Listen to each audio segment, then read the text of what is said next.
वहां पर जो हमारी वीरांगनाएं बहन थी, जिनकी मांग का सिंदूर छीन लिया गया, वीरांगना का भाव नहीं था, जोश नहीं था, जज्बा नहीं था, दिल नहीं था, इसलिए हाथ जोड़ के गोली का शिकार हुआ। तो उनके सामने उनके पति को कोई निरपराध इस तरह से गोली नहीं मार सकता था, चाहे वो भी शहीद हो जाए, चाहे लाठी, चाहे डंडा, चाहे कुछ भी। और वो चारों तरफ से लेके उनकी तरफ दौड़ते, तो दावा करता हूं 5 या 6 कैजुअल्टी हो सकती थी, वो तीनों वो भी मारे जाते। नमस्कार दोस्तों, सुना है प्रधानमंत्री मोदी ने अपने नेताओं को नसीहत दी है कि ऑपरेशन सिंदूर पर गैर जरूरी बयान न दें। सुना है इसलिए कह रहा हूं क्योंकि यह खबर प्रधानमंत्री मोदी के श्रीमुख से बयान या फटकार की शक्ल में नहीं आई है, बल्कि सूत्रों के हवाले से आई है।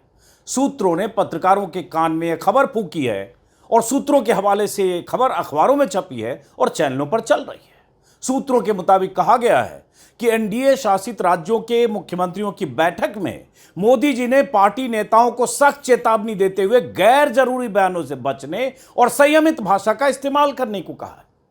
हैरानी की बात यह है कि जब बीजेपी नेताओं में अनाप शनाप बयान देने की होड़ लगी है, तब मोदी जी की कथित नाराजगी की खबर भी सूत्रों के हवाले से आ रही है। ऐसे नेताओं को कान पकड़कर पार्टी से बाहर करने या उनके खिलाफ सख्त एक्शन लेने की बजाय सूत्रों के हवाले से प्रधानमंत्री की कथित नाराजगी की खबरें आ रही हैं, चलाई जा रही है। मोदी ने सार्वजनिक तौर पर इस मुद्दे पर अपना मुंह नहीं खोला है, जबकि ऑपरेशन सिंदूर को इनकैश करने के लिए उनके भाषणों और रैलियों का सिलसिला आज भी चल रहा है, लगातार चल रहा है। आज भी मोदी जी गुजरात में कई शहरों में रंगारंग कार्यक्रम का आयोजन है, रोड शो हो रहे हैं, भाषणों का दौर चालू है। सेना के पराक्रम के पोस्टर पर मोदी जी की तस्वीरें लगी हैं। मिसाइलों की तस्वीरों के साथ कमांडर इन चीफ बनकर मोदी जी पोस्टरों पर छाए हैं। सेना की वर्दी में बीजेपी के कार्यकर्ता सेना की वर्दी पहनकर मोदी के रोड शो का हिस्सा बनने का सौभाग्य प्राप्त कर चुके हैं।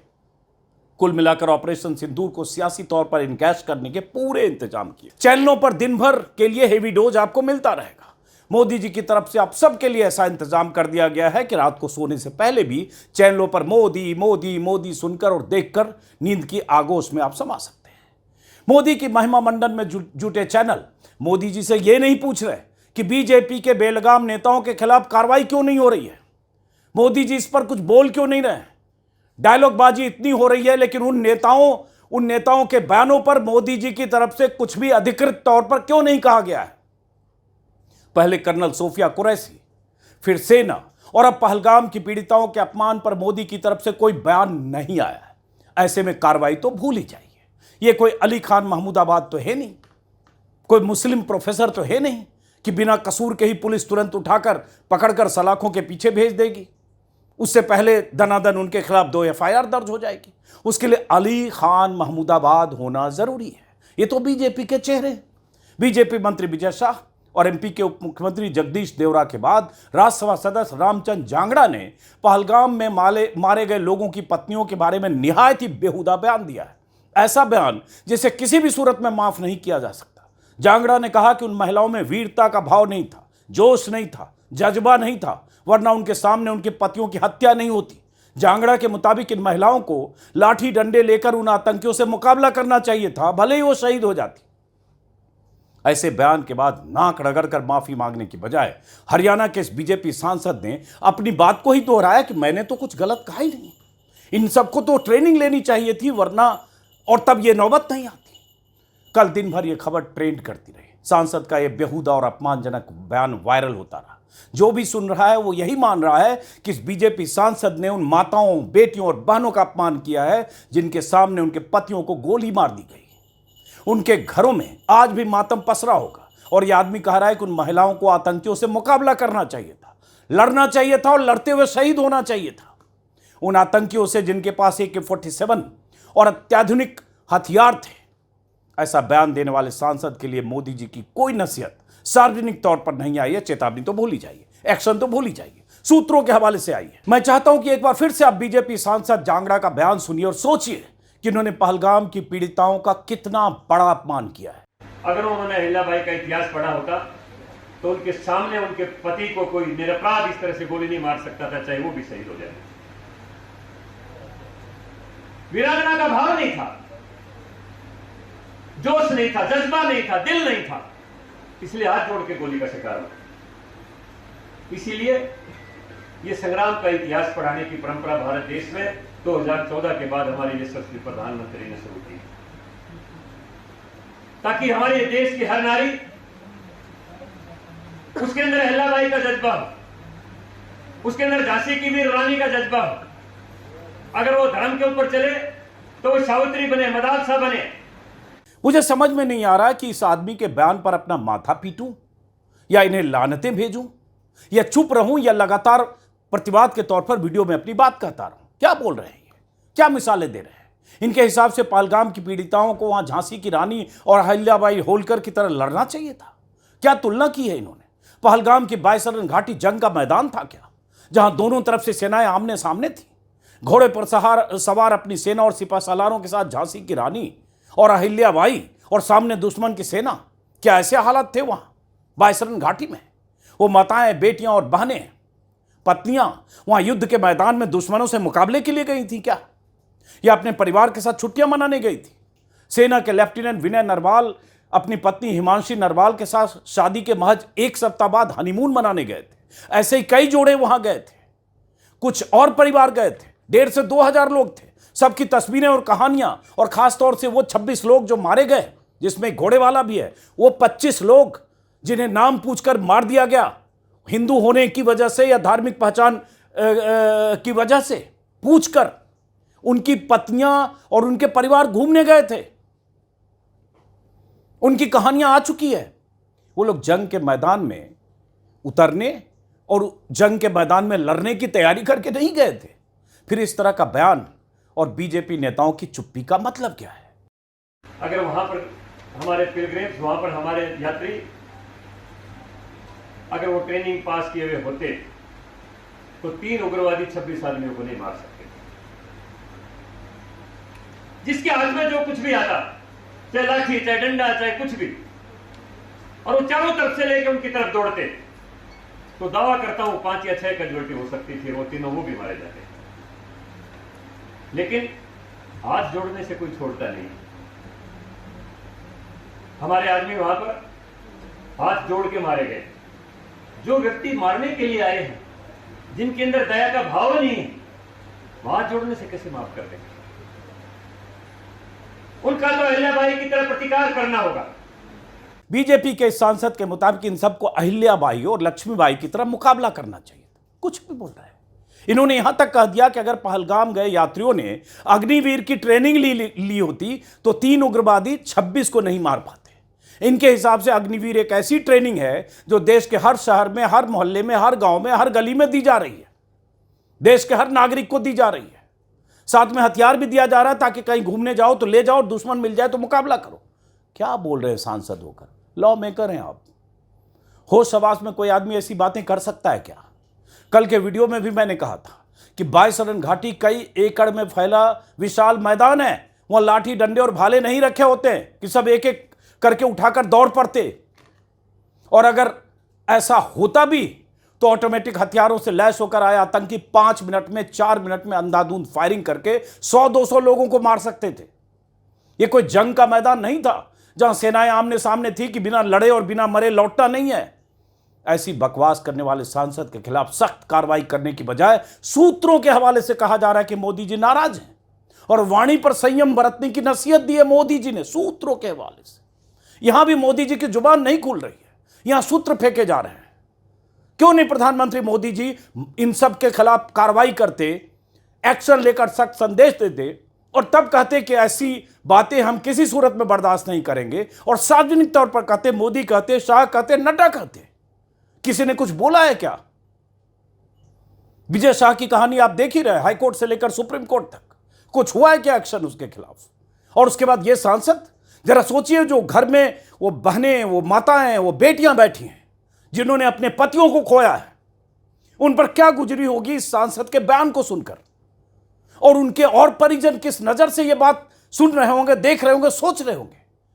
क्या मानसिक अवस्था है इस सांसद की।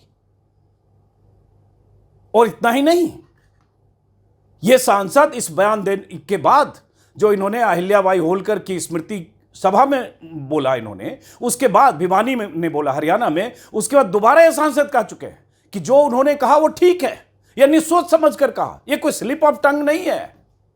अब इनकी सोच समझ का क्या कहा जाए? पता नहीं लोग क्या सोच करके किस मानसिक अवस्था में इस प्रकार की चीजें बोलते हैं।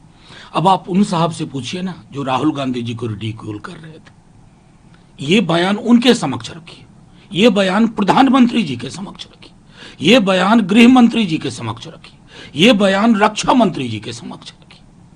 मतलब ये मैंने बार बार कहा है, पहलगाम के 26 परिवार की पीड़ा नहीं रही, पूरे देश की पीड़ा हुई वो। और उस सामूहिक पीड़ा के मध्य अगर कोई इस प्रकार की टिप्पणी करता है तो मेरे पास कोई शब्द नहीं है सिवाय इसके कि कहूंगा कि बेहतर हुई है।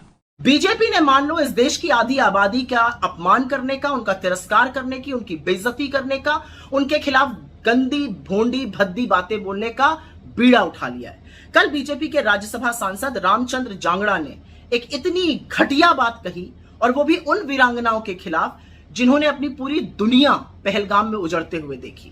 उनका कहना है इन वीरांगनाओं में वीरांगना का भाव नहीं था, जज्बा नहीं था, जोश नहीं था। आपकी हिम्मत कैसे होती है ये कहने की? उनकी पूरी दुनिया उनकी आंखों के सामने उजड़ गई।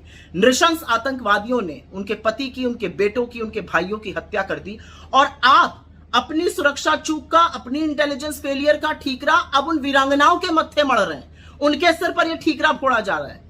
असल में तो वो वीरांगनाएं आपसे पलट के पूछ रही हैं, 1 महीने से ज्यादा हो गया, अभी वो 3 क्रूर आतंकवादी फरार हैं। कहां है वो आतंकवादी? वो कब पकड़े जाएंगे? न्याय कब मिलेगा? आपके अंदर लेश मात्र भी संवेदनशीलता नहीं है। जिनकी दुनिया उजड़ गई, जो इतने शोक से पीड़ित हैं, जो दर्द से गुजर रही हैं, उनके ऊपर आप कटाक्ष कर रहे हैं। थोड़ी तो शर्म आनी चाहिए बीजेपी वालों को। लेकिन यह पहली बार नहीं हुआ, यह बीजेपी की सोच दिखाता है। आपको याद ही होगा वो बददिमाग बदजुबान इनके मंत्री विजय शाह, जिन्होंने कर्नल सोफिया कुरैशी के बारे में घटिया बयान दिया। इनके एक और उप मुख्यमंत्री जगदीश देवड़ा, जो कहते हैं कि सेना मोदी जी के चरणों में नतमस्तक है। लेकिन बीजेपी ने इन लोगों के खिलाफ कोई एक्शन नहीं लिया। कोर्ट ने कहा तो एफआईआर दर्ज हुई, और एफआईआर भी ऐसी कि कोर्ट को बोलना पड़ा इस एफआईआर से कुछ नहीं होगा। यह असलियत है इन लोगों की, यह सम्मान है इनका नारी के लिए। और जो काली करतूतें गिन गिन कर सामने आ रही हैं बीजेपी वालों की, चाहे वो बलिया हो, चाहे वो मंदसौर हो, हाईवे हो, क्या कर रहे हैं बीजेपी के लोग बेटियों से? बेटियां तो आपसे बचानी है, हम बेटियां तो आपसे बचा लेंगे, लेकिन हमारी बेटियों के बारे में इस तरह का कटाक्ष और इस तरह के अपशब्द आप बोलने की हिम्मत मत कीजिएगा। और मोदी जी, अगर आपके अंदर जरा सा भी, रंच मात्र भी इस देश की बेटियों के लिए थोड़ा सा भी सम्मान है तो निकाल बाहर करिए जांगड़ा को अपनी पार्टी से, तब हम मानेंगे। जो व्यक्ति शोक संतप्त एक महिला के घाव को कुरेद रहा है बजाय उस पर मरहम लगाने के, वो राज्यसभा तो भूल जाइए, वो पब्लिक लाइफ में होने लायक नहीं। उसको अपनी पार्टी से जब तक आप नहीं निकालिएगा, आपकी सारी बातें खोखली हैं। आप कहते हैं ना आपकी नसों में गरम सिंदूर बह रहा है, उस सिंदूर को ललकारा है जांगड़ा ने। कुछ कहिएगा या अभी भी चुप रहिएगा? और हरियाणा महिला आयोग की वो मुखिया रेनू भाटिया, उनके बारे में क्या कहा जाए, जिन्होंने अशोका यूनिवर्सिटी के प्रोफेसर अली खान महमूदाबाद की एक पोस्ट पर बवाल मचा दिया, उन्हें सलाखों के पीछे पहुंचने के इंतजाम कर दिए। 2 एफआईआर दर्ज हो गई बीजेपी नेताओं की तरफ से। जिस पोस्ट में महिला फौजियों का अपमान नहीं था, उसे मुद्दा बना दिया गया। उस पोस्ट में कहीं से कर्नल सोफिया कुरैशी या व्योमिका सिंह का अपमान नहीं था, लेकिन कहा गया महिलाओं के अपमान मान सम्मान से जुड़ा है, देश की एकता अखंडता को खतरा बता दिया गया। जबकि बीजेपी का एक सांसद उसी हरियाणा का, जहां की वो हरियाणा की महिला आयोग की मुखिया रेनू भाटिया है, जिन्होंने बवाल मचाया इतना, वहीं का सांसद सीधे सीधे पहलगाम की पीड़िताओं का अपमान कर रहा है। लेकिन रेनू भाटिया को, महिला आयोग को कोई परेशानी नहीं है, कोई परेशानी नहीं महिला आयोग को, क्योंकि ये अली खान महमूदाबाद नहीं है, ये बीजेपी के राज्यसभा सदस्य है। मैंने देखा एक न्यूज चैनल पर रेनू भाटिया एक तरह से बीजेपी सांसद जांगड़ा के बयान को जस्टिफाई कर रही हैं। बताइए जरा, क्या कोई भी आदमी अगर सुनेगा, और जो आप इस वीडियो को देखकर सुन रहे हैं, लग नहीं रहा है कि महिलाओं का अपमान है, उन पीड़िताओं का अपमान है? लड़ मर जाना चाहिए था उन्हें, ऐसी स्थिति थी क्या? और यह आदमी कह रहा है कि देश में अग्निवीर की ट्रेनिंग चल रही है, सब ट्रेनिंग ले लिया होता, हाथ जोड़कर क्यों बचाने की अपील करते रहे? वहां वो महिलाएं थी जिन्होंने कहा आप मेरे पति को मारो, मुझे मारे हो, मुझे भी मार दो, लेकिन उनका मकसद यही था। क्या करती वो महिलाएं? और उन आतंकियों के सामने जो हथियार बंद थे, ट्रेंड थे, पूरी तैयारी के साथ आए थे, सुरक्षा के इंतजाम नहीं थे, कोई सिक्योरिटी फोर्स से 4 किलोमीटर तक का कुछ इंतजाम नहीं था। इसके लिए आपको सफाई देनी चाहिए, देश को बताना चाहिए कैसी स्थिति आई, क्यों आज तक वो 4 पकड़े नहीं गए। ये सत्ताधारी दल के लोग जितना जश्न मना लें, लेकिन क्या वो 4 पकड़े गए? उन्हें जमीन निगल गई, आसमान निगल गया, वो कहां हैं वो 4? सुरक्षा के इंतजाम क्यों नहीं थे? वो महिलाएं चीख चीख कर कहती रहीं जिनके पतियों को गोलियां मारी गई उनके सामने। इन सब सवालों पर चुप्पी और सन्नाटा। जश्न ऑपरेशन सिंदूर का, खबरें प्लांटेड कि मोदी जी नाराज हैं। अरे मोदी जी तो नाराज थे साध्वी प्रज्ञा के उस बयान पर भी 2019 के चुनाव के पहले, जब उन्होंने कहा था मैं दिल से माफ नहीं कर पाऊंगा उस सांसद को जिन्होंने महात्मा गांधी के बारे में अनाप शनाप बातें की थी। तो मोदी जी तो दिल से माफ नहीं कर पाते हैं, मुंह से बोल नहीं पाते। उसका क्या मतलब निकाला जाए? विजय शाह के मामले में चुप्पी, जगदीश देवड़ा के मामले में चुप्पी, रामचंद्र जांगड़ा के मामले में चुप्पी, कल को कोई और बोलेगा उसके मामले में चुप्पी, और कहेंगे कि हमारी नसों में लहू की जगह गर्म सिंदूर बह रहा है। ये डायलॉग कर लेते हैं आप, डायलॉगबाजी करेंगे, आज भी करेंगे हो सकता है, लेकिन जहां कार्रवाई करनी हो, जहां एक्शन लेना हो, वहां आपकी चुप्पी है, वहां सन्नाटा है, वहां प्लांटेड खबरें हैं, वहां सूत्र काम कर रहे हैं। क्या दिक्कत है भाई? आप प्रधानमंत्री हैं, देश के सबसे बड़े चेहरे हैं, आप एक बार बोलेंगे अगर सख्ती से, इनकी औकात नहीं है और 3 के खिलाफ एक्शन लेंगे आप। क्या एक्शन लिया आपने?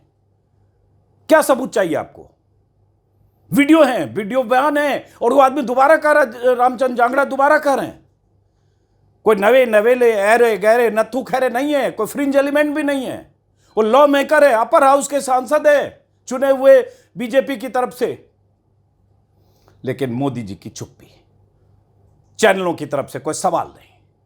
सुना है कि नाराज है मोदी जी, बस सुना है, देखा नहीं है।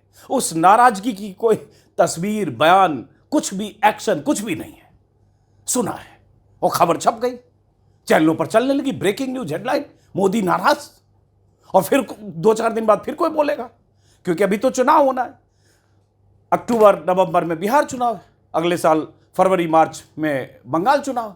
तो ये तो सिलसिला शुरू हुआ है। अभी ये बोलेंगे कुछ से कुछ, मोदी की शान में कसीदे पढ़ते वक्त सेना का अपमान करेंगे। कहीं तो चुके थे उप मुख्यमंत्री कि सेना मोदी जी के चरणों में दंडवत है, चरणों में समर्पित है, और उसके बाद कहें मोदी जी नाराज हैं। इस सूत्रों के मुताबिक खबर है, वाणी पर संयम बरते। ये वाणी वाले लोग हैं, संयम बरतने वाले। बहरहाल मुझे सिर्फ अफसोस है कि बार बार ये बात हम लोग को कहनी पड़ती है, एक संजीदा नागरिक की तरह, चाहे आप मोदी जी के पक्के वाले समर्थक हो। सोचिएगा जरा क्या कहा इस सांसद ने, और उसके बाद इस सांसद के बयान के वायरल होने के, सार्वजनिक होने के 48 घंटे बाद कोई एक्शन नहीं हुआ। प्लांटेड सूत्रों के हवाले से खबर आई है, सुना है नाराज है। होता है ना कि वो शरारती बच्चा होता है, हर तरह की शरारत करता है, तो प्यार से कोई चपत लगा के या डांटते हो, देखो बेटा ऐसे मत करना, ये बिल्कुल सही नहीं है बेटा, ऐसे मत करना, इस तरह से प्यार से आप समझा दिए। वो लड़का फिर अगले दिन वही करता है, शाम को ही करता है, या वहाँ से हटते ही करता है। कुछ ऐसी है, अगर ये चेतावनी है, चेतावनी तो मानूंगा नहीं, अगर ये नसीहत है तो कुछ ऐसी है जिसका कोई असर नहीं है। तो मोदी जी पर भी लानत है कि अगर उनकी नसीहतों का कोई असर नहीं पड़ता है तो खुलकर बोलिए। हालांकि उनके खुलकर बोलने, फटकारने, कथित तौर पर ऐसी भी कहानियां बहुत बार आती है, अलग बात है, कुछ चीज़ें रुकती नहीं। भाई वो तो कैमरे पर ही उन्होंने बोला था कि साध्वी प्रज्ञा के लिए दिल से माफ़ नहीं कर पाऊंगा। बहरहाल प्रधानमंत्री मोदी आज क्या बोलते हैं, गुजरात में हैं, क्या कुछ होता है, उस पर हमारी नज़र होगी। और मैंने आपको पहले बताया था कि एक चैनल हमने और शुरू किया है टीम अजीत अंजुम के नाम से, सिर्फ इसलिए कि कल को कोई ऐसी अप्रिय स्थिति पैदा हो जाए, चैनल ब्लॉक कर दिया जाए या किसी तरह की साजिश का शिकार हो जाए, तो एक वैकल्पिक प्लेटफॉर्म रहे। इसलिए मैं आपसे अपील करूंगा, गुजारिश करूंगा कि उस चैनल को सब्सक्राइब कीजिए। कोशिश करेंगे कुछ दिनों में उस पर भी कुछ वीडियो डाल सकें। फिलहाल नमस्कार।